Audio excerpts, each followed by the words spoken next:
Evet arkadaşlar, Yunanistan'dan bir aracımız geldi. Kardeşimiz aracını getirdi ve bize teslim etti. Bakalım neler diyecek. Videomuzun sonunda da araca neler yaptık hep birlikte göreceğiz. Σήμερα αφήνω εδώ στο φίλο μου το όχημά μου για να κάνει ένα εξαιρετικό αποτέλεσμα να μας dώσει για να το πάμε στην Ελλάδα και να κλέψουμε τις εντυπώσεις. Ευχαριστώ πολύ. Merci. Evet, aracını bize bıraktı emin ellerde. Biz de bu aracı bakalım nasıl değişikliğe uğrayacağız hep birlikte göreceğiz. Biz takipte kalın.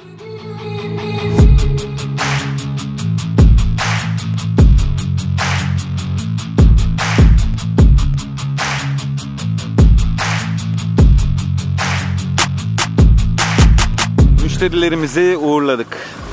Şimdi ne yapıyoruz?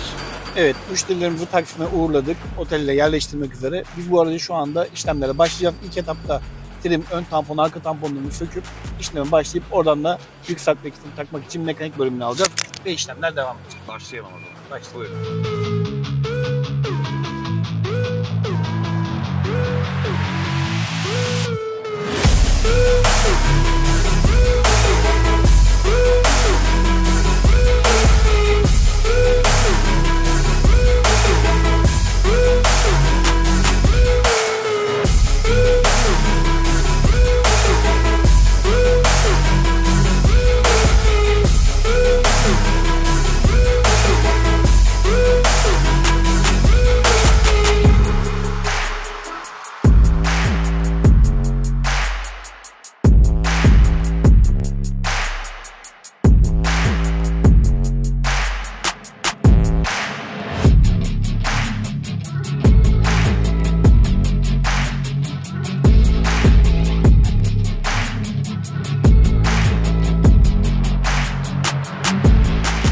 Evet arkadaşlar, aracımızın işlemleri devam etmekte. Yükseltme kitimiz ve jant lastiğimizin montajını yapmıştık. Bunun dışında ön tarafta vinç tablomuzun montajı yapıldı. Vincimiz şu anda montajı yapılıyor ve işlemlerimiz devam etmekte.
Evet arkadaşlar, aracımızın yapım aşaması tamamlandı ve teslim aşamasına geldi. Videomuzda da zaten araca neler yapmıştık görmüştük. Kısaca anlatmam da gerekirse ön tarafta şark koruma demirimizin montajı yapıldı. Bunun dışında gizli bir vinç montajımız yapıldı. Sentetik halatlı 13,5 librelik 6,5 ton çekme kapasiteli uzaktan kumandalı bir vincimizin montajı yapıldı. Bunun dışında aracımıza GR Body Kit montajı yapıldı. GR Body Kit'imizde de biliyorsunuz ki ön taraf ve dodiklerimiz değişmekte bu araçta. Bunun dışında ön tarafa da kaputa bıyık montajı yapılarak ön tarafımıza daha da şık bir hale getirdik. Üst tarafta tavan offroad movörümüz ve tavan çıtalarımızla da tavanımızda yapılan işlemler tamamlanmış oldu. Bunun dışında aracımızda profesyonel yükseltme kiti Ironman yükseltme kiti kullanıldı ve 20 inç jantlarımızla mekanik bölümümüzde tam bir profesyonel şekilde işlemler yapılmış oldu. Bunun dışında yan taraflarda demir basamaklarımızın montajı yapıldı. Kapı kaplamalarımız ve cam rüzgarlıklarımızla yan taraftaki işlemlerimiz de tamamlanmış oldu. Arka kısma doğru geldiğimizde orijinal elektrikli sürgülü kapak mevcuttu bu araçta. Kullanıcının isteklerine bağlı olarak ışıklı roll bar montajı yapıldı ve çakar lambalarla arka tarafta daha da şık bir hale getirildi. Kendi orijinal tamponu çıkarılarak demir tampon montajı yapıldı. Sağlam bir şekilde. Çeki demiri zaten kendi orijinaliydi. Bu şekilde tamamlanmış oldu. Sizin de araçlarınızı bu şekilde güzelleştirmemizi, sizin isteklerinize göre yapmamızı istiyorsanız irtibat numaramız 0212 671 1999. Bizi takipte kalın, abone olmayı unutmayın.